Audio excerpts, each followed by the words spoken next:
Hi, good evening. And I am Pastor Sharita Thomas, and welcome to Real Live Girl Ministries. I just wanted to share with you a little bit of information about the ministries. The Real Live Girl was birthed about 10 years ago when I lived in Brooklyn, New York. I had been running from the Lord for quite some time. And the more I ran, the louder his voice got. And so after it got extremely loud, I made the decision to answer because it was time. And as I made the decision to surrender my will to the Father, it took some fasting, it took some prayer, it took a lot of studying the word and aligning myself with the word, and meditation and just being in God's presence. And once I did that, God began to reveal himself to me very clear. And he began to talk to me about how I had lived a life outside of his perfect will, and how I had to realign myself and no longer walk parallel with purpose, but begin to walk directly in purpose. Of course, it hurt me to know that I had grieved the Father in such a way. And so I began to take this journey of self-discovery. One of the other things that I remember him sharing with me is that there was a need for me to do this journey with such authenticity and such transparency that it would not only change my life, but it would begin to be a living testimony. I would begin to be a living testimony and help change the lives of those I would come in contact with. And as such, it was hard. It took some time, but God began to really just work in me and work on me. And as such, the Real Live Girl Ministries was born. So I invite you not just into my home this evening, but into my life and into my heart as I share my prayer time with you through 5 a.m., through Wednesday night Bible study and prayer, through Saturday service as I am a Sabbath observer, and also through a series which I'm really excited to share with you, hence the reason we're here tonight. And it's called Single and Saved. It's a Single and Saved series. I've come to realize that you can live a life in God and for God, on purpose and in purpose, as a single and be saved. And you can do it in a very healthy, holistic, and happy way. It doesn't mean that you have to give up everything, but there are some modifications you need to make and that you probably should make. But you don't have to do those things alone. God is here to assist you with those things as long as you're willing to walk this journey with him and invite him in. And so I invite you on this journey with me. If you need further information about the ministry, all the contact information is listed below on our social media page. You can like us on Facebook. You can even like us on YouTube and subscribe to the Real Life Girl Ministries channel. And you're also more than welcome to sow into the life of this ministry, as I strongly believe that this is fertile ground. I've spent a lot of time allowing God to cultivate me. And you can do that by going to Givelify, the Real Life Girl Ministries, or you can go to Cash App. Everybody uses Cash App, right? And so in Cash App, that Cash App handle is $TRLGM. Please note that there is no donation too small, as it all works to build kingdom. So again, I invite you on this journey. If you would like to contact me with any regard, if you go to our website at www.reallivegirl.com, it will direct you to all the social media, how to contact the ministry, and how to get in touch with me. Again, I thank you for your time, and God bless you. And I look forward to walking this journey out with you. So without further ado, I wanted to kind of really talk to you about the Single and Saved series. While this is the first night, Single and Saved series will be offered at the very start of it, the first Friday night of each month. And as time progresses, I'll definitely go in and add in different topics. I invite you to email me topics. I invite you to text me topics. I invite you to even DM me topics, because the purpose of the Single and Saved series is that so that we can begin to kind of dispel some of the rumors and myths about being single and saved and living for God and finding your balance in the world. It's also an opportunity for us to begin to tackle topics that we face, not just as, I'm definitely not a millennial, I just look like one, as a Generation Xer, as a millennial, as a Generation Zer. Even as a baby boomer who has either gone through a divorce or who has widowed or who's never married. This is an opportunity for us to talk about and have those conversations for women who have spent, and men, I can't forget the men, who have spent quite a bit of time building themselves up academically and professionally at the expense of their personal life and their love life. And so this ministry is about balance. The Single and Saved series is an opportunity for us to have real dialogue and conversation about things that are important, things that matter to us. We have to truly understand and believe that God is concerned about everything that concerns us. And so as we begin this journey of self-discovery and we invite God into our lives and into our hearts, that the Holy Spirit may indwell us, that we will not just read the word and study the word, but that we would be effective in living the word. We also have to understand that that pertains to our personal lives and even our love lives and even our finances and even our careers and even our families. And so this series doesn't just doesn't just address being single and saved, but it addresses how you become effective and being prepared to be a helpmate as a wife or a husband. It helps you become more prepared in being single and having healthy relationships. Being single and finding things to do that don't take you back to a place that kind of helps you have to pick and choose your salvation. And so I'm extremely excited, and I invite you to really just engage on whatever social media platform that makes you comfortable, because this is an opportunity for us to unpack and to really get some real dialogue happening, but also to really get some questions answered that many of us have, but we're too afraid to ask. And as a result, we definitely don't seek the church's perspective. And I don't deny that I live for God. But what I understand is I live a balanced life in God and in the world. And I understand the boundaries and parameters of my life, because for each of us, it is different.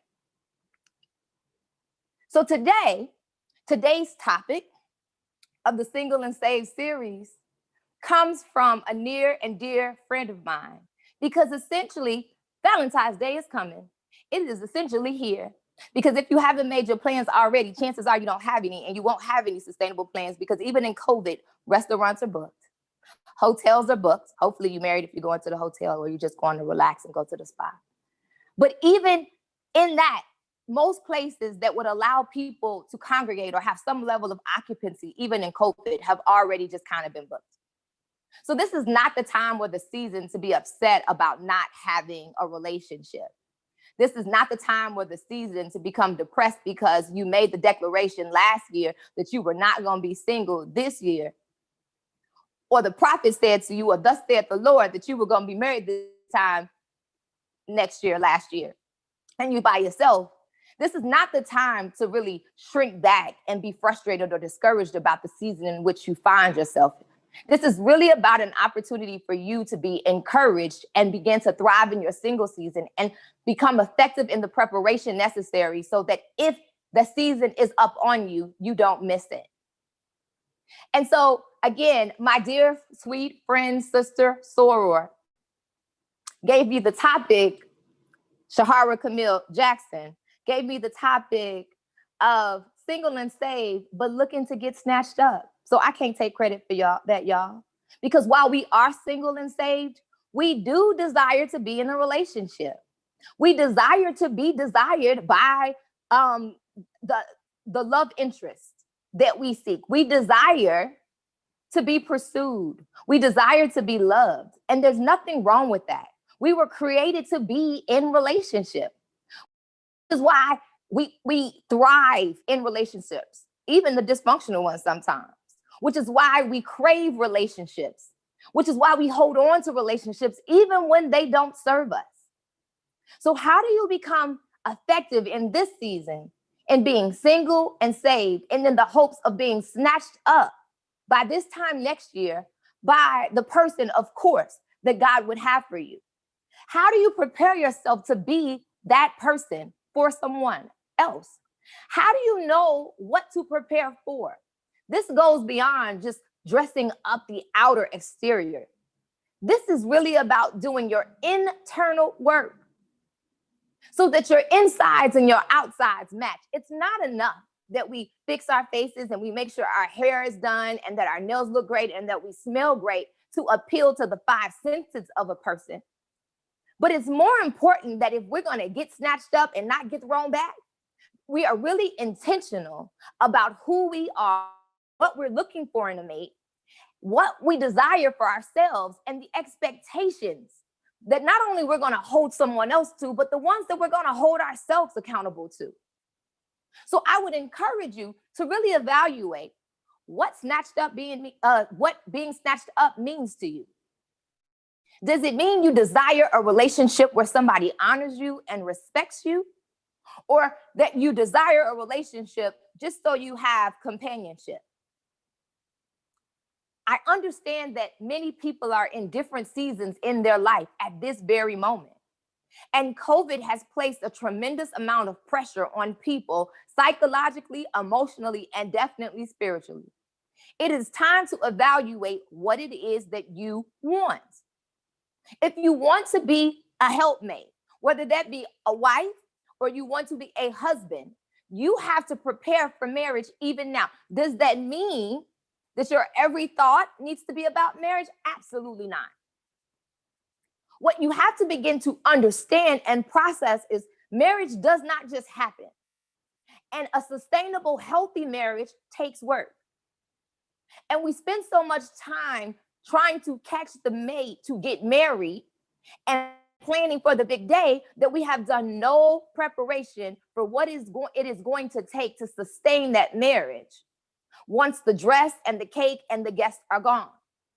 Once we have to learn how to commingle assets, because hopefully folks ain't hiding money. Once we begin to engraft children, if there are bonus babies that become part of this package as well, you have to accept your partner as well as everything that comes along with them, the same way you would be willing to want them to accept you and everything that came with you. But how do we do that? Where do we learn that? How do we get to that point where we're comfortable, not just in our skin, but being able to share that space with someone else? And all of these questions are very important and relevant as you begin to really evaluate your single season, as you begin to desire companionship. It's also time to be willing to make the decision about what sacrifices am I willing to make. If you're going to be snatched up and not be thrown back, you got to understand you not only have to come to the table willing to make some concessions on some things, because marriage is about compromise. And in some of those compromises, that is going to mean sacrifice. Now, if you're one of those people who cringed when I said the word sacrifice, then I would venture to say you're not quite ready for to be snatched up. You're definitely not ready for a long-term relationship. And that is okay, because there's still time for you to get ready. But you cannot be upset or frustrated or have an attitude about the fact that you're not in a relationship when you're not willing or ready to commit to the things that are necessary for a healthy relationship. Unfortunately, if you are one of those people who've been through a series of unhealthy relationships, I would venture to say that there is a level of post-traumatic stress and trauma associated with how relationships have worked for or against you in the past. And I would venture to say it's time to really evaluate the common denominator in those relationships. What are you not doing? What are you doing? And what are you pretending not to know is what you have to begin to evaluate in these relationships. That is where you begin to take an inventory, not a mental inventory, not essentially like a whole everything they weren't inventory. It's time for you to begin to really address what was happening in these relationships. Are there any patterns happening that you didn't notice before? Because we're not really paying attention to the actual relationship if we brought trauma from the prior or previous relationship into the current relationship. Something that we've all done. I've done it so many times, I didn't even realize I was doing it. The Lord had to literally arrest me and to help me, arrest me, to understand that I had not healed properly and that I was carrying trauma. So I talk about me too, because I can't just say you without understanding there's a I, and a me. So I'm just speaking for me. If you ain't really there yet with yourself to acknowledge this. So I'm gonna help both of us. There was a season where God was telling me that, I needed to really begin to evaluate what was happening in my relationships, because while I was engaging in relationships, I was not connecting. And so I was engaging in relationships looking for an out. That is because I had been so traumatized, I was not really committing holistically, even though in my head and in my actions, I was saying I was all in, because I could go through the motions of, maybe cooking you something to eat, hanging out with you, being on the phone, kikiing. But I had closed off some areas of my heart that were really important for me to really be present in that relationship.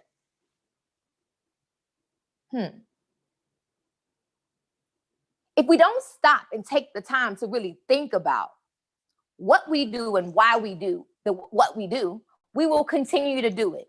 And this is not a 18-year-old problem. This isn't a 25-year-old problem. This can become a 40, a 50, and a 60-year-old problem where we're engaging in relationships and showing up 50%.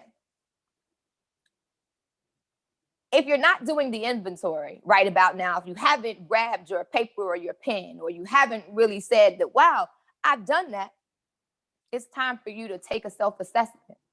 It's time for you to go through those various relationships, regardless of how many they are. You don't have to email this to me. This is not an assignment, but it's time for you to really sit down and be intentional about connecting with why you haven't been connecting, because it can't be everyone else.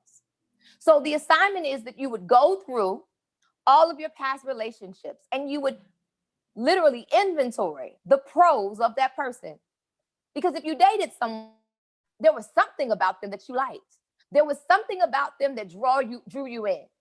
And even if it was aesthetics, there was something about them more than their aesthetics that kept you there. Was it that they made you feel special? They affirmed you. They opened the door for you. I then want you on the other side of that paper to begin to parallel the cons about that relationship and begin to identify what were the non-negotiables or things about you that have now made that relationship a past relationship. Because if you made the decision to exit, there was something about her or him that made you want to leave. Begin to identify these various attributes of that person, and then go on to the next person, and then go on to the next person, but be very thoughtful about it. Because you begin to see that there is a pattern that we have now developed. Either you're attracted to a type at the expense of character and integrity and other attributes, or you're attracted to certain attributes, or they're attracted to you. And in inventorying that, you can begin to see a few things: what your type is and what your type is not. You can also begin to deduce what you really like in a mate. But if we don't really sit down and become intentional about these things, we become serial daters like I was. And you have all these relationships under your belt. For some of us, there were bodies as well. And we are not cognizant of how many casualties we have that we have just kind of left. And though the residual of those relationships are not on you, but it's on the people, and those people are now wounded, and those people are potentially hurting other people. And so if we're going to live lives saved, and we're going to begin to flourish and live for, and we're going to be in relationship as we pursue marriage, we have to be intentional about cleaning up and closing some doors, cleaning up some messes and closing some doors that we left intentionally or unintentionally. And in doing so, it brings wholeness and healing to us, and it brings wholeness and healing to them and closure that everyone needs. Now, whether they accept it or receive it, that's a whole nother conversation. But it's for you to begin to bring wholeness and healing and forgiveness for yourself. Now, I know many of you are saying, she's a pastor. How is she sitting here having a conversation with them sequins pants on? I love sequins. Talking about relationships and being single and saved. Where in the Bible does it talk about courtship? I think that's interesting. What I would venture to say is what I'm really talking about is relationships. And once you begin to right size all the relationships in your life, the ones in your personal life and your love life will begin to line up. I could tell you that God is a God of covenant and that he honors covenant and it's time for you to get married.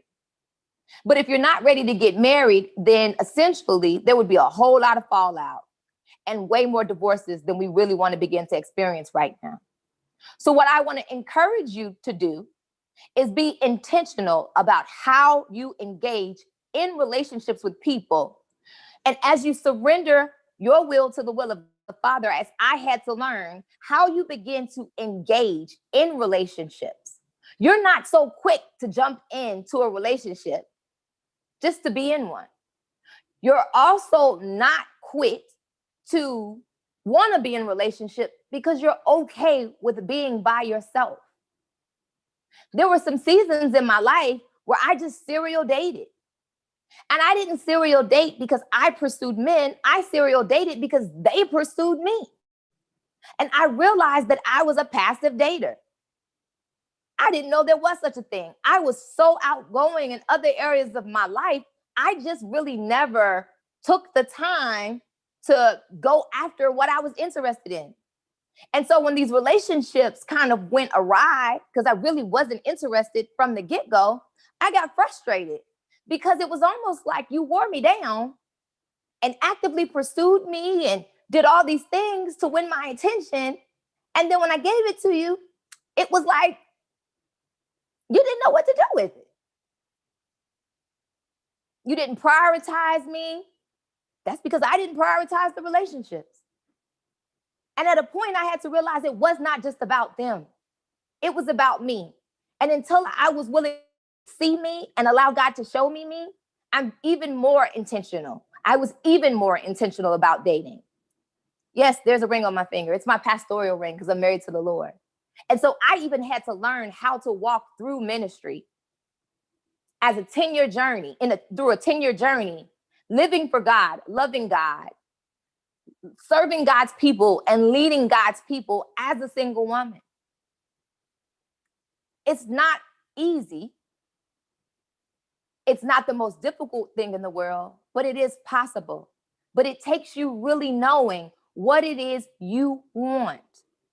And you don't know really what you want until you know what you don't want. And so don't allow those failed or past relationships to discourage you or frustrate you in this season. The pandemic has made everyone evaluate marriage and relationships, whether they be current, past, or present, which is a good place to be. But be intentional about that space. Be intentional about what it is you're looking for the long term.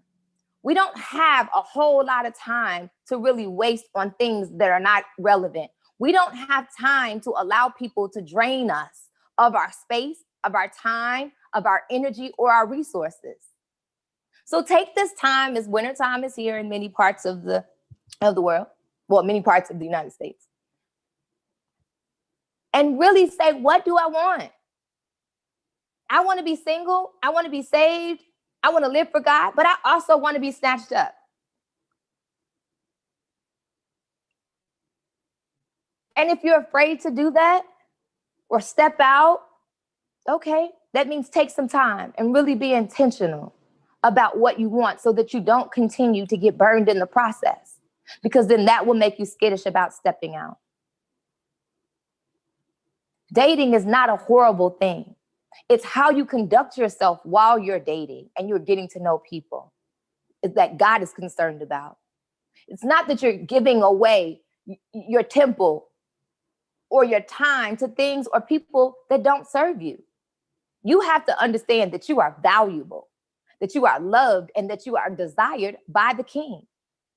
And so he wants you to know that you can honor him in relationship.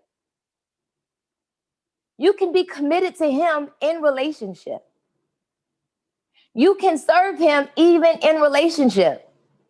But if you want to do that, you cannot enter into this process with a worldly perspective, or you're going to get a worldly result.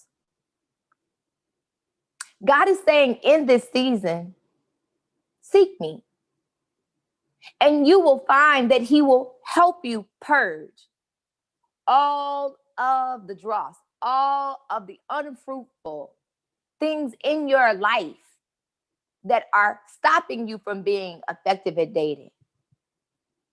If you always do what you've always done, you'll always get what you've always gotten. That applies in every area of your life. Show up intentionally.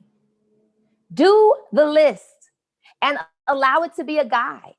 If you are really interested in someone who is thoughtful, you have to understand that when somebody shows you're not thoughtful and you let them know that they did not honor your thoughts or your requests, you can't keep making excuses and then blame them.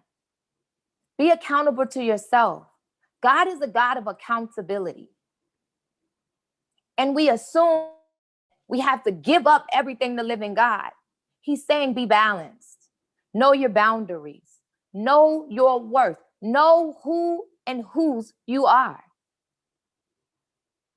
And essentially, in doing that, you'll be intentional about seeking his counsel about who you should date and how you should date and what you should engage in and what you should not engage in.